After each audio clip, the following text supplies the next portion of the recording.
Oh, bonjour. Voter, c'est un droit, mais c'est avant tout un devoir. Et ça devrait même être une obligation.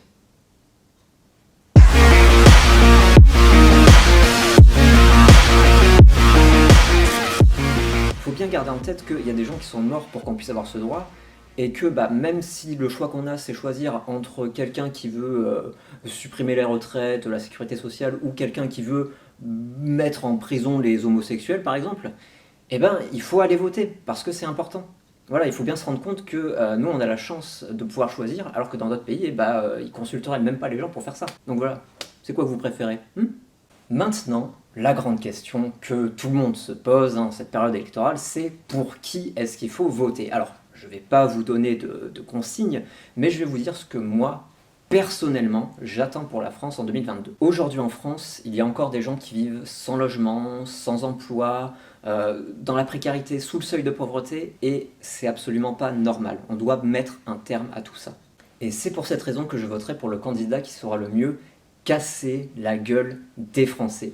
Alors attention, je vous vois venir, quand je dis casser la gueule des Français, bien évidemment, ce n'est pas une expression, enlevez-vous ça de la tête. Non, non, quand je dis casser la gueule des Français, c'est-à-dire envoyer des CRS ou une milice ou peu importe, démolir la gueule de ces gens-là à la matraque, leur fracasser leur tronche de pauvre, pour qu'ils comprennent que il ferait mieux de trouver un emploi ou de, je sais pas, créer une start-up innovante, peu importe, au lieu de se trouver des excuses. Alors qu'on ne me fasse pas dire ce que je n'ai pas dit. Je trouve ça très bien de vouloir enlever le RSA, de vouloir réduire l'assistanat, tout ça. Voilà, très bien, moi je j'ai rien de contre. Mais je trouve que ça va pas assez loin. Ce que je veux, c'est un candidat qui n'ait pas peur d'éborgner les Français. Ce que je veux, c'est un candidat qui assume que oui, les bavures sont peut-être la faute de la police, mais surtout la responsabilité des victimes. Ce que je veux, c'est un candidat qui, ça peut paraître un peu radical, mais qui n'ait pas peur de tuer les Français s'il le faut. Et puis, pensez-y, ça fera toujours un chômeur de moins.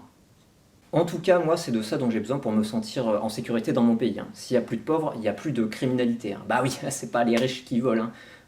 Faut réfléchir un petit peu. Les riches, ils sont déjà riches en fait, donc ils n'ont pas besoin de voler. Je comprends pas cette légende urbaine je comprends pas. Ça vraiment, c'est un truc. Cet acharnement sur les gens qui réussissent, je sais pas. Bon, voilà, ça c'est typiquement français. Donc voilà, pour moi, 2022 doit être le quinquennat du cassage de gueule. Et puis bon, si les gens sont pas contents, qu'ils trouvent que c'est trop dur ou quoi, on a qu'à, je sais pas moi, on a qu'à leur envoyer Will Smith pour casser la gueule des chômeurs, peut-être que ça passera mieux, peut-être qu'ils seront contents. Oh, wow. Et sur ces points-là, moi, Macron, je trouve qu'il a été plutôt fort. Moi, j'ai bien aimé comme il a traité la crise des gilets jaunes. Il a réussi à blesser plein de monde, à faire des arrestations. Il a même réussi à en tuer certains. Donc là-dessus, vraiment, à ce niveau-là, moi, je trouve que Macron, il a un bilan plutôt positif. Et en plus, ça permet de faire barrage à la haine. Donc voilà, pour moi, Macron, c'est un peu le choix évident. En plus, il fait des vidéos avec McFly et Carlito. Donc voilà, je trouve qu'en tant qu'influenceur, c'est plutôt une personne positive à avoir. Après, voilà, je veux pas non plus vous influencer. Si vraiment vous ne savez pas pour qui voter, ce que je dis toujours dans mes formations, c'est que peut-être que des fois c'est l'occasion de sortir de sa zone de confort.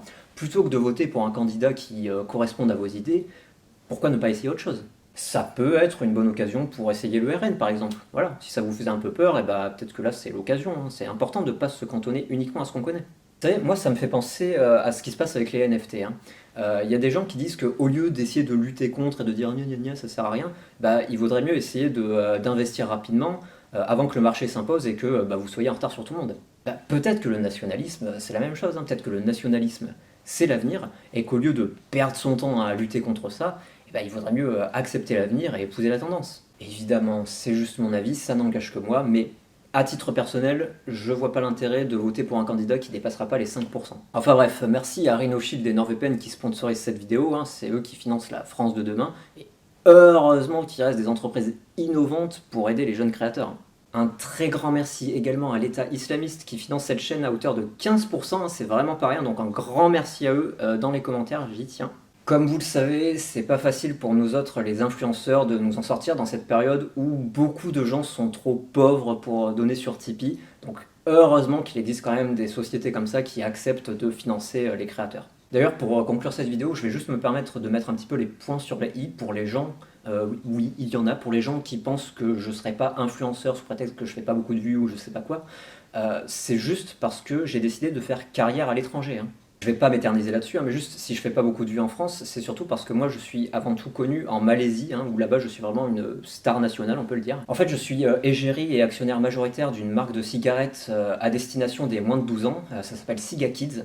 On est un peu les seuls dans le monde à faire ça, on est une start-up jeune et innovante.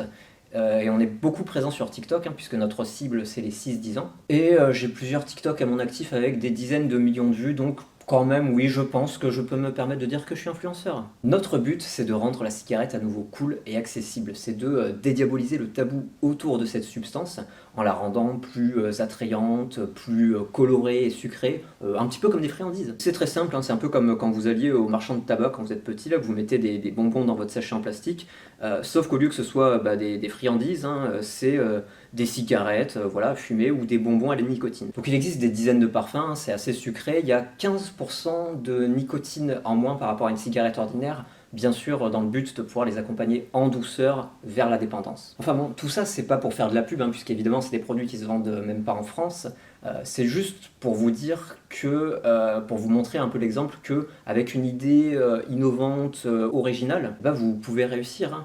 Même si c'est à l'étranger, d'ailleurs, même c'est encore mieux d'être à l'étranger. Enfin, en Malaisie, le taux d'imposition est particulièrement intéressant. Donc voilà, si moi j'ai réussi à le faire en venant d'une famille de pauvres, je vois pas pourquoi vous n'y arriverez pas. Donc voilà, c'était mon avis sur les prochaines élections. Et c'était aussi un petit peu pour répondre aux gens qui m'accusent de pas être un vrai influenceur ou de pas être connu en France. J'ai fait le choix de faire carrière à l'étranger, j'ai aucune obligation à être une star en France. Donc voilà, mais bon, les gens qui critiquent, hein, on les connaît, c'est ceux qui n'ont rien fait.